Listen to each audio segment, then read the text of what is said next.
Greetings मेरी we family पूरी दुनिया से। हबीबी दुबई आइए। तो मैं आपका चीफ अभी यहाँ पर अपने दुबई के एक होटल में हूँ और सुबह के 1:25 हैं। तो मेरे हिसाब से मलेशिया के अभी 5:30 बजे होंगे। और सुरेश कैमरा के पीछे है, उसने कैमरा को अपने हाथों में पकड़ रखा है। देखते हैं वो 12 से 15 मिनट तक ऐसा कर पाता है। अभी मैंने पूरा दिन खत्म किया, मैं सभी लीडर्स से मिला, मैंने टाइम स्पेंड किया VPN दिग्विजय से, और मैंने टाइम स्पेंड किया उनके साथ, समय बिताया। और मैंने मिला वी पार्टनर सचिन से और सभी वी पार्टनर अदली से, वी पार्टनर अरुण जॉर्ज से।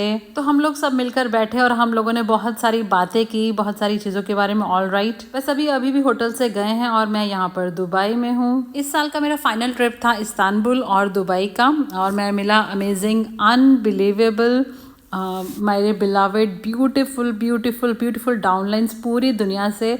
I miss you guys. अगर मैं आपसे इस्तांबुल और दुबई में नहीं मिल पाया तो मैं आपको कहीं ना कहीं पूरी दुनिया में ज़रूर मिलूंगा, मैं आपसे प्रॉमिस करता हूँ। तो मैं इस्तांबुल में और दुबई में जहाँ पर भी गया हूँ, मैं सबसे एक ही चीज़ के बारे में बात कर रहा हूँ कि इस साल का अंत है। आज 10 दिसंबर है और आपके पास अभी 21 दिन और हैं इस साल के, जब तक ये ख़त्म होता है। और अब आप लोग एक बिल्कुल नए साल में जाने वाले हैं। तो चलिए मैं आपसे बात करता हूँ आपका चीफ होने के नाते।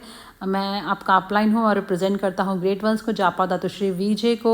और आज मैं आपसे बात करना चाहता हूँ। ऑल राइट, आपसे, आपकी टीम से नहीं और किसी से नहीं, आपसे। ऑल राइट, और आप लोग मुझे जानते हैं, आप मुझे जानते हैं तब से जब आपने पहली बार वेलकम वीडियो देखा, फिर 8 बेसिक बिल्डिंग ब्लॉग आप फॉलो करते हैं, मेरे वेडनेसडे मैसेज, इंस्टाग्राम लाइव को और मेरे यूट्यूब चैनल को सब्सक्राइब करें। ऑल राइट, तो मैं आपका अपलाइन होने के नाते गर्व से यहाँ बैठा हूँ। साथ में मेरी ये ड्यूटी भी है आपका अपलाइन होने के नाते कि मैं आपको बताऊँ कि कैसे 2026 में जाना है। तो पहली चीज़ जो आपको ज़रूर करनी है और आपको ज़रूर फेस करना है इन 21 दिनों में, और इस साल के आखिरी के 10 दिन मैं हर रात लाइव जाऊंगा ताकि मैं आपको वह 10 लेसन्स दे सकूं जो मैंने सीखे और शायद आपकी हेल्प करे 2026 में। तो इस साल में के अंत से पहले आपके पास 21 दिन हैं। तो पहली चीज़ जो आपको डिसाइड करनी है और पहचानना है और बिल्कुल सच्चाई से अपने आप से कि आपने 2025 में कैसा किया। ये मेरा सवाल है। क्या आपने पर्याप्त कड़ी मेहनत की?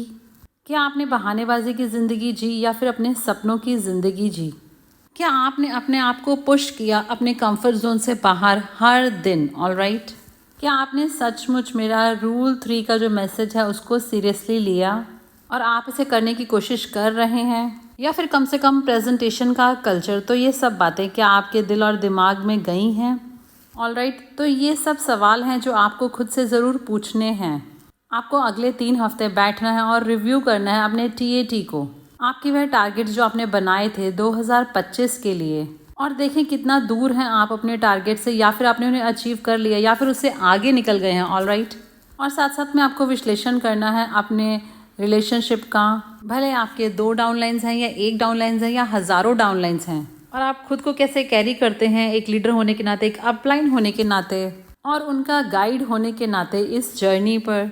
अगर मुझे आपके सभी डाउनलाइन से पूछना होता कि कैसा आपने किया, तो क्या वह सभी लोग थम्स अप करते और कहते हाँ कि मैं बहुत लकी हूँ कि मुझे ऐसा अपलाइन मिला। ऑल राइट, तो ये पल सच्चाई का, आत्म विश्लेषण का जो मैं करता हूँ, स्पेशली साल के अंत में दिसंबर में, जबकि बाकी सब लोग प्लान कर रहे होते हैं क्रिसमस के लिए, न्यू ईयर के लिए। हाँ, आपको सेलिब्रेट करना चाहिए, पर मैं देखता हूँ कि 2025 में मैंने कैसा किया और आपको भी यही करना है, क्योंकि आप एक नए साल में जा रहे हैं। ऑल राइट, अब हर कोई बात कर रहा है न्यू ईयर के बारे में, रेजोल्यूशन के बारे में, हाथ पकड़कर कुंभया करने के बारे में। हाँ, मैं अगले साल वजन कम करूंगा और डाइटिंग करूंगा। मेरे हिसाब से न्यू ईयर रेजोल्यूशन तो बिल्कुल स्कैम है। कोई भी इन सबको पूरा नहीं करता, कोई भी नहीं करता।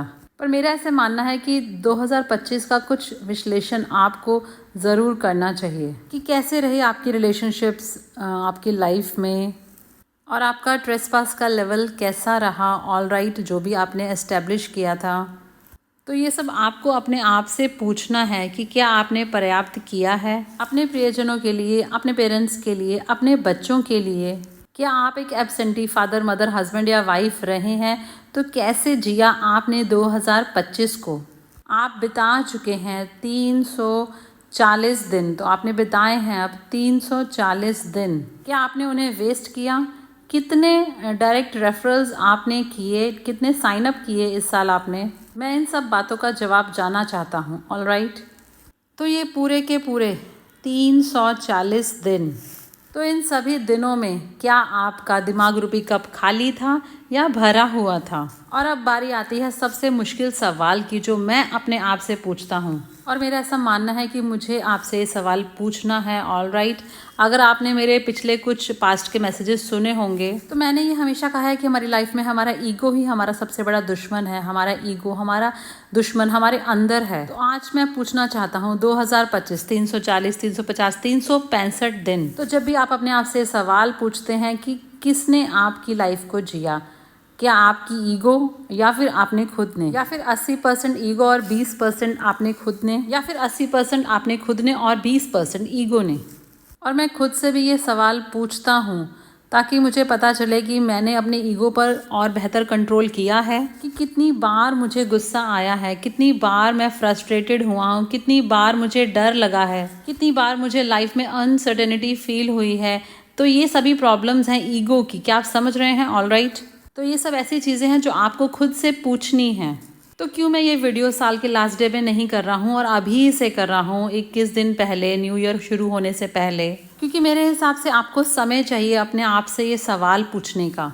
जबकि आप नेटवर्किंग कर रहे हैं, अपने टीएटी को अचीव कर रहे हैं अगले 21 दिन, तो कुछ समय हर रात अकेले बिताएं या फिर अपने लव्ड वंस के साथ रहें। कोई ऐसा व्यक्ति जिस पर आप विश्वास करते हैं, आपका लाइफ पार्टनर। तो इन सब सवालों को अपने आप से पूछें और अपने आप को ऑनेस्ट फीडबैक दें, ईमानदारी से। अपने अपलाइन से पूछें कि मैंने एक डाउनलाइन होने के नाते कैसा परफॉर्म किया। अपने डाउनलाइन से पूछें कि मैंने एक अपलाइन होने के नाते कैसा परफॉर्म किया। मैंने पूछा अरुण से, अदली से कि मैंने कैसा परफॉर्म किया आपका अपलाइन होने के नाते। क्या आप समझ रहे हैं? और ये बहुत ही महत्वपूर्ण चीज़ है आप सब के लिए, ये बहुत महत्वपूर्ण है। तो इस तरह से इस साल के अंत में अपना इंट्रोस्पेक्शन करें। और अब फाइनल क्वेश्चन आप सब लोगों के लिए। अब मेरे पास कुछ और सवाल भी हैं, ये फाइनल पॉइंट है और मैं चाहता हूँ कि आप लोग भी इसे ट्राई करें। 31 दिसंबर को जब पूरी दुनिया सेलिब्रेट कर रही होगी नए साल को, क्या आप समझ रहे हैं? तो उस वक्त मैं चाहता हूँ कि आप एक शांत जगह पर बैठें, एक आईने के आगे बैठें और देखें अपने आप को, आइडेंटिफाई करें अपनी ईगो को और गुड बाय कहें अपनी ईगो को। कि अगर आपको 2026 में बेहतर करना है तो आपको अपनी ईगो को गुड बाय कहना होगा 2026 में, नए साल में जाने से पहले। और अगर आप मुझसे पूछते हैं कि चीफ मैं कैसे करूं, कैसे करूं इसको और कैसा होना चाहिए 2026 मैं क्या करूं, तो मेरा जवाब बिल्कुल सिंपल है। ये आपका वज़न कम करने के बारे में नहीं है और ना ही कुछ नया डिसिप्लिन स्टार्ट करने के बारे में कि ये छोड़ूं वो छोड़ूं। मेरा जवाब आप सब लोगों के लिए, और हमेशा ये जवाब ऐसे ही रहेगा। मेरा एक ही विश है 2026 में कि आप बेहतर करें, 2025 से बेहतर करें। आपकी ज़्यादा डीआर हो, आपकी बेहतर कमीशन हो, ऑल राइट, आपका बेहतर एटीट्यूड हो, आपका ईगो कंट्रोल में हो, ऑल राइट, आपके व्यक्तित्व का भी विकास हो, आपके रिलेशनशिप बेहतर हो, बेहतर ट्रेसपास हो अपनी टीम के साथ, और अपने अपलाइंस की तरफ से बेहतर ट्रेसपास अलाउ करें। और 2026 में अपने दिमाग रूपी इस कप को खाली रखें। क्या आप समझ रहे हैं? मुझे लगता है 2026 बेहतर हो, बेहतर साल हो। और आप इसे बेहतर तभी बना सकते हैं जब आप 2025 की जो सच्चाई है उसको फेस करेंगे, क्योंकि 2025 की सच्चाई को फेस करने के बाद ही आपको पता होगा कि 2026 में कैसे बेहतर बनना है। तो क्या मेरी बात का मतलब समझ रहे हैं? ये बहुत इंपॉर्टेंट है, ऑल राइट। और अभी आप दिसंबर में हैं और ये दिसंबर जो फाइनल फाइनल फाइनल फाइनल महीना है इस साल का, और पूरी दुनिया इस वक्त डिस्ट्रैक्टेड है, आपका पूरा नेटवर्क डिस्ट्रैक्टेड है। और मैं बस आप लोगों को एक ही सलाह देना चाहता हूँ, आपका अपलाइन होने के नाते, आपका चीफ होने के नाते, ऑल राइट, एक ही एडवाइस है, पर इस पे कोई समझौता नहीं। आप वायदा करें मुझसे कि आप इसे करेंगे। अगर कोई एक तरीका है अपने नेटवर्क को जिंदा रखने का, 2026 के लिए बेहतर मोमेंटम क्रिएट करने का और अपने नेटवर्क की एनर्जी को हाई रखने का, 2026 में जाने से पहले इस दिसंबर के महीने में जब पूरी दुनिया स्विच ऑफ हो रही है, पूरे वर्ल्ड में सेलिब्रेशन हो रहा है, सभी लोग कुम्बाया गा रहे हैं, तो एक ही तरीके से आप लोगों को स्विच ऑन रख सकते हैं, एक ही तरीके से आप स्विच ऑन रह सकते हैं। तो एक ही सलाह, अगर आप इसे हर महीने भी नहीं करते हैं और आपने इसे कभी नहीं किया है तो दिसंबर में प्लीज इसे करिए, क्योंकि इसे करने के लिए सबसे इम्पोर्टेंट महीना है और वह बात है रूल 3। अगर आप मेरी रूल 3 की थ्योरी को सपोर्ट नहीं करते हैं, अगर आप रूल 3 नहीं कर रहे हैं, अगर आप रूल 3 क्लब का हिस्सा नहीं हैं, इट्स ओके, फिर भी मैं आपसे प्यार करता हूँ, ऑल राइट। पर दिसंबर में मेरा विश्वास कीजिए, हर किसी को अपनी ऑर्गेनाइजेशन में सिर्फ 1 महीने के लिए, तो अपनी पूरी ऑर्गेनाइजेशन में एक मैसेज हर किसी को भेजें और वह है rule 3 rule 3 rule 3 rule 3 rule 3। और मैं आपसे वादा करता हूँ कि आप लोग फ्लाई करके पहुँचेंगे 2026 में। बेहतर चेक्स होंगे, लोग ज़्यादा कमाएंगे, लोग ज़्यादा एक्साइटेड रहेंगे, ज़्यादा स्विच ऑन रहेंगे और आप 2026 में ब्यूटीफुल तरीके से जाएंगे। तो अगले 21 दिन बजाय ये प्लान करने की कि न्यू ईयर में क्या पहनूं और बजाय ये प्लान करने के कि न्यू ईयर के लिए कहाँ जाएं, आप सोचिए 2025 के बारे में। अपने आप से बस सभी सवाल पूछें और अपनी ईगो को गुड बाय कहें 12 बजे 31 दिसंबर से पहले। और सबसे बहुत महत्वपूर्ण बात, अगर आप मुझसे प्यार करते हैं, आप लोग मुझे जानते हैं, मैं आप लोगों से बहुत प्यार करता हूँ, please please please please please एक चीज़, रूल 3 करिए इस दिसंबर में। तो क्या आप लोग मेरे साथ हैं? मैं आपका चीफ आपको कह रहा हूँ, आई लव यू।